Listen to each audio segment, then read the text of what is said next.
Hello friends, welcome back to my YouTube channel. मेरे YouTube channel में आप सबका स्वागत है।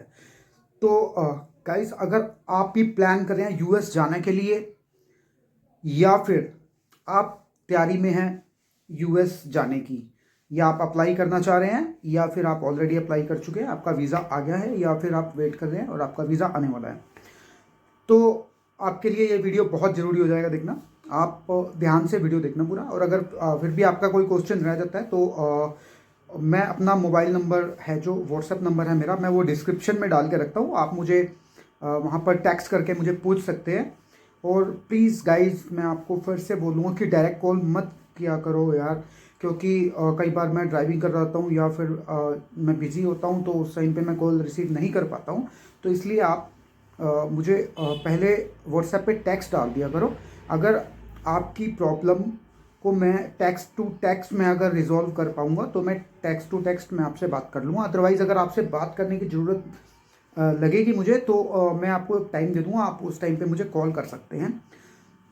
तो गाइज़, आज का वीडियो स्टार्ट करते हैं। तो सबसे पहले मैं बात करूँगा इस बारे में कि बहुत सारे लोग हैं जिनके मन में अभी सवाल चल रहा है कि यार इन दिनों में बहुत ज़्यादा सख्ताई हो गई है यूएस के अंदर, और लोग डर रहे हैं वीज़ा अप्लाई करने के लिए कि यार पता नहीं क्या होगा, कहीं काम उल्टा ना पड़ जाए या कोई प्रॉब्लम ना आ जाए। आप वीज़ा अप्लाई कर रहे हैं तो आप, सबसे पहले तो बात यह है कि आप लोगों को डरने की बिल्कुल भी ज़रूरत नहीं है। देखो, जो मेन बात है वो ये है कि जो लोग इलीगल तरीके से वहाँ पर जाते थे, टंकी के रूट से या फिर और दूसरे तरीके लगा के वो 2 नंबर में वहाँ पर जाते थे, फेक डॉक्यूमेंटेशन के थ्रू या इस टाइप से, मतलब 2 नंबर में, जिसमें आपके कागज या तो एडिट करके बनाए हों या फिर आप डंकी रूट के थ्रू जा रहे हैं। तो उन लोगों को प्रॉब्लम थी ये कि वहाँ पर जाकर क्या होगा क्या नहीं होगा। उन लोगों को बहुत परेशानी आने वाली है अभी आने वाले टाइम में। बहुत सारे लोगों को वापस भी भेज चुका है यूएस। तो जो डरने वाली बात है वो उन लोगों के लिए है जो 2 नंबर से जाते हैं। भाई सीधी बात तो ये है, जो लोग 1 नंबर में जाना चाहते हैं और वीज़ा अप्लाई करना चाहते हैं, उन लोगों के लिए कोई प्रॉब्लम नहीं है। वो लोग अपना वीज़ा अप्लाई कर सकते हैं और इंटरव्यू देके अपना वीज़ा ले सकते हैं। उन लोगों को कोई परेशानी आने वाली नहीं है। तो गाइस, अब लोग सोचते हैं कि यार अभी आजकल के दिनों में बहुत ज़्यादा सख्ताई हुई पड़ी है। बिल्कुल सही बात है यार, हुई पड़ी है, नेचुरली सी बात है। अगर आप, वो एक्चुअली क्या है कि जो यूएस है वो उन लोगों का घर है।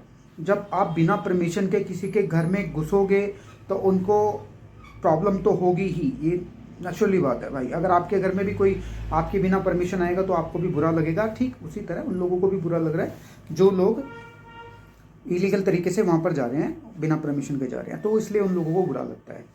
और एक बात और ये भी है कि आप अगर सही तरीके से वीज़ा लेके जाते हैं तो आपको कोई प्रॉब्लम नहीं है। और रही बात जो लोग मुझसे पूछ रहे हैं उनकी, कि सर वीज़ा अप्लाई करने में अभी क्या रेशियो चल रहा है, तो देखो, वो लोग वीज़ा देने के लिए बैठे हुए हैं। आपने उनको कन्विंस करना है वीज़ा के लिए। 2 मिनट का इंटरव्यू और 10 साल का वीज़ा। तो गाइस, आपने क्या करना है, आपने अपने इंटरव्यू की प्रिपरेशन करनी है अच्छे से। जो आपका फॉर्म रहेगा, आप किसी भी कैटेगरी में जा रहे हैं, जो आपका फॉर्म फिल होगा वो बिल्कुल सही तरीके से भरा होना चाहिए, उसमें गलतियाँ नहीं होनी चाहिए।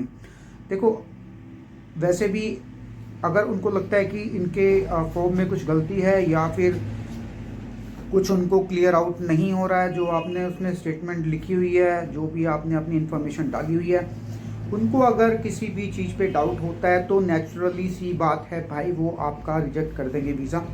देखो, आपने एक चीज़ और भी नोट की होगी, अगर आप पहले इंटरव्यू दे चुके हैं या फिर आप इंटरव्यू देने वाले हैं, या फिर अगर आपने किसी एक्सपीरियंस्ड बंदे से बात की होगी जो इंटरव्यू ऑलरेडी फेस कर चुका है, तो आपने देखा होगा कि जो वीज़ा काउंसलर होता है वो उसकी नज़र ज़्यादातर अपने सिस्टम पे ही होती है, उनके लैपटॉप पे ही होती है, उनके कंप्यूटर पे ही होती है।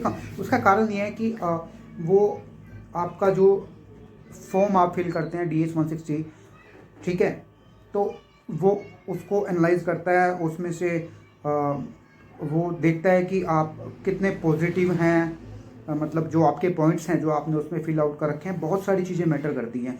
तो इस हिसाब से DS-160 ही है जो डिसाइड करता है कि आपको वीज़ा मिलेगा या नहीं मिलेगा। DS-160 आपका सही तरीके से भरा होना चाहिए। उसके बाद में आपको इंटरव्यू देना है बिल्कुल सही तरीके से। अगर आप अकॉर्डिंग टू योर DS-160 ही सारे आंसर करते हैं तो आपके वीज़ा लगने के चांसेस बहुत ज़्यादा हो जाते हैं। ये मैं स्टूडेंट केस में भी बोल रहा हूँ और ये मैं टूरिस्ट केस में B1 B2 के केस में भी, और बाकी जो कैटेगरीज है उनमें भी सब में यही रहता है कि आपने जो इन्फॉर्मेशन फॉर्म के अंदर प्रोवाइड की है उसी इन्फॉर्मेशन से मिलती हुई जो आंसर हैं वो आप उनको बताएं, ताकि उनको भी समझ में आए कि जो DS-160 भरा हुआ है वो बिल्कुल सही तरीके से भरा हुआ है और जो ये बंदा फेस टू फेस बात कर रहा है वो भी सेम वही बात बोल रहा है जो ऑलरेडी फॉर्म में भरी हुई है। और एजेंट क्या करते हैं, देखो आपका DS-160 भर दिया, अप्लाई कर दिया, आपको पता ही नहीं होता है कि वो DS-160 में क्या फिल किया हुआ है क्या फिल नहीं किया हुआ है।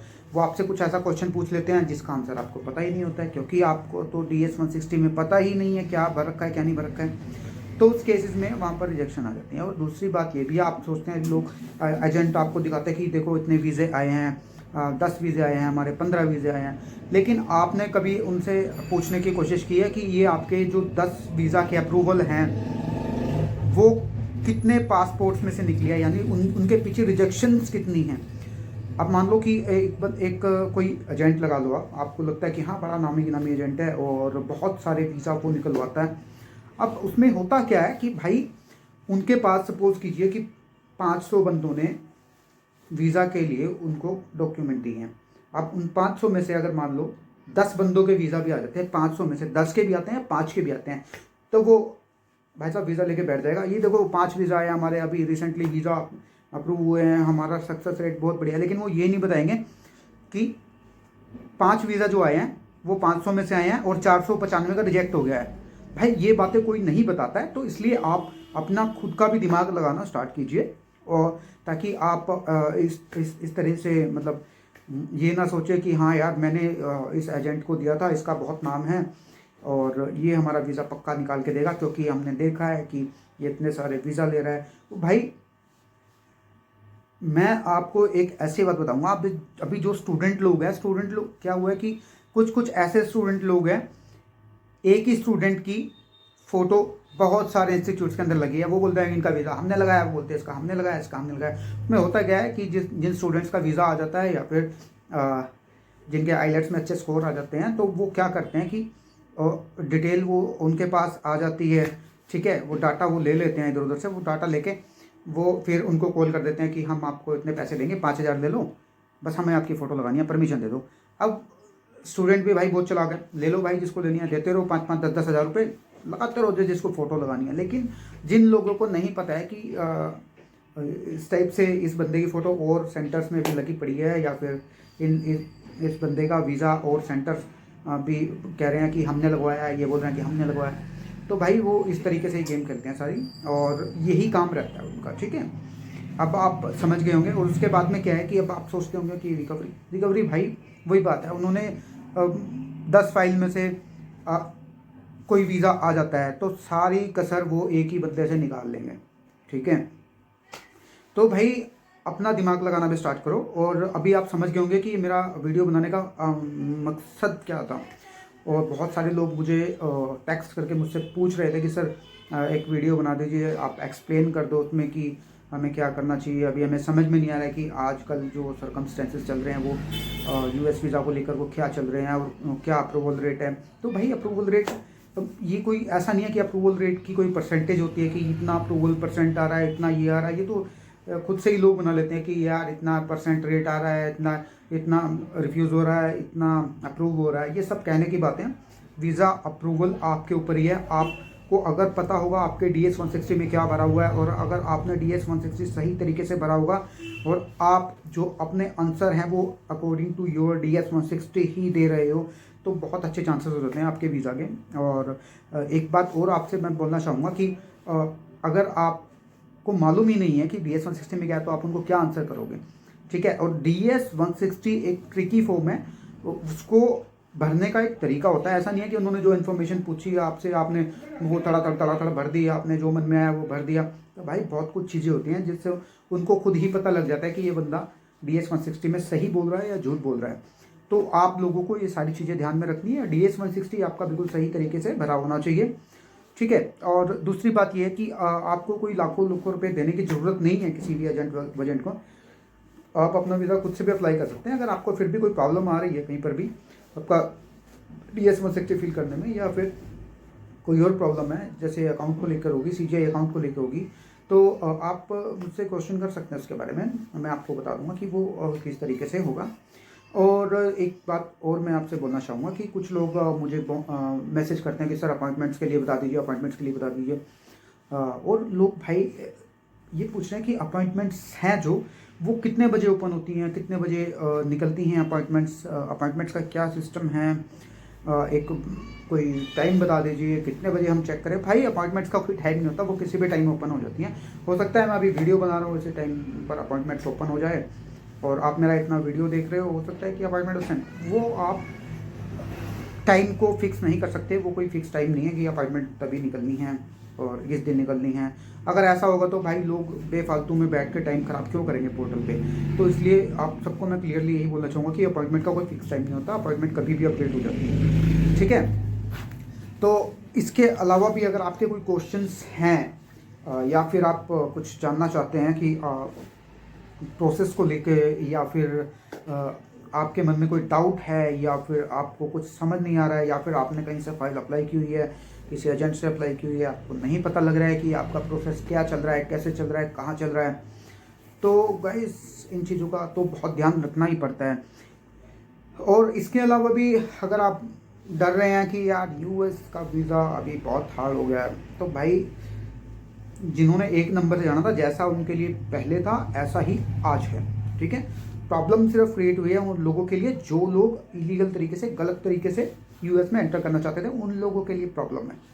मैं ऑलरेडी वीडियोस बना चुका हूँ पहले इस चीज़ पे भी कि वहाँ से क्या क्या प्रॉब्लम फेस हो रही हैं लोगों को, और जो लोग डिपोर्ट हो रहे हैं वहाँ से उनको क्या सिचुएशन झेलनी पड़ रही है। भाई चारों तरफ छापे ही छापे लग रहे हैं, रेड पड़ रही हैं चारों तरफ, और जो भी डॉक्यूमेंट अपने नहीं रिप्रेजेंट कर पा रहा है उन लोगों को सबको उठा के वापस फेंका जा रहा है। तो गाइस आप इतने पैसों का नुकसान मत कीजिए। देखिए कितना नुकसान हो चुका है लोगों का यार। एजेंटों ने तो उनको एंटर करके 50-50 लाख 60-60 लाख रुपए ले लिए हैं, और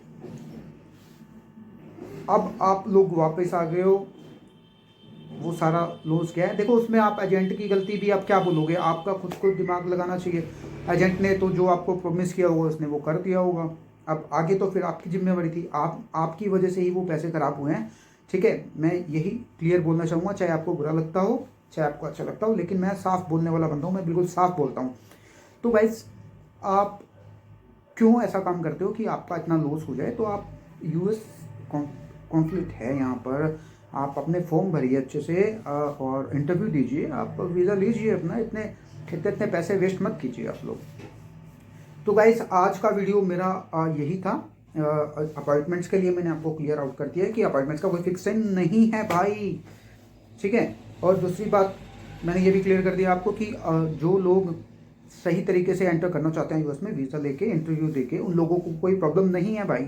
आप इलीगल कुछ मत कीजिए वहाँ पर। जो आपकी टर्म कंडीशंस हैं आप अपने टर्म कंडीशन के हिसाब से ही अपने वीज़ा को अप्लाई कीजिए, और जब आपको वीज़ा मिल जाता है तो आप जो वहाँ पर स्टे करेंगे वो भी अपने टर्म एंड कंडीशन के हिसाब से ही कीजिए, ठीक है। और सबसे पहली बात तो यही है कि आपको जब भी किसी भी कंट्री में ट्रैवल करना होता है एक बार कंट्री की गाइडलाइंस जरूर पढ़ लेनी चाहिए, ताकि आपको ट्रैवल के टाइम पर प्रॉब्लम ना हो, ठीक है गाइज। तो आज का वीडियो मेरा था जो वो इसी के लिए था कि आप जो वीज़ा अप्लाई कर रहे हैं उनको कोई प्रॉब्लम तो नहीं आएगी। अगर फिर भी आपको कोई प्रॉब्लम आती है तो I am always here for help. तो आप मुझे कभी भी किसी भी टाइम मुझे टेक्स्ट कर सकते हैं, लेकिन हाथ जोड़ के भाई फिर से बोल रहा हूँ, प्लीज़ डायरेक्ट कॉल मत कीजिए। अगर कॉल करनी है मुझे तो एक बार व्हाट्सएप पे मुझे मैसेज डाल दीजिए, और मैं आपको डेफिनेटली मैं रिप्लाई करूँगा। अभी तक कोई एक भी बंदा ऐसा नहीं है जो ये बोल सके कि सर आपने मुझे रिप्लाई नहीं किया है।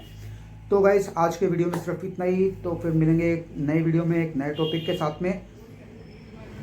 Thank you.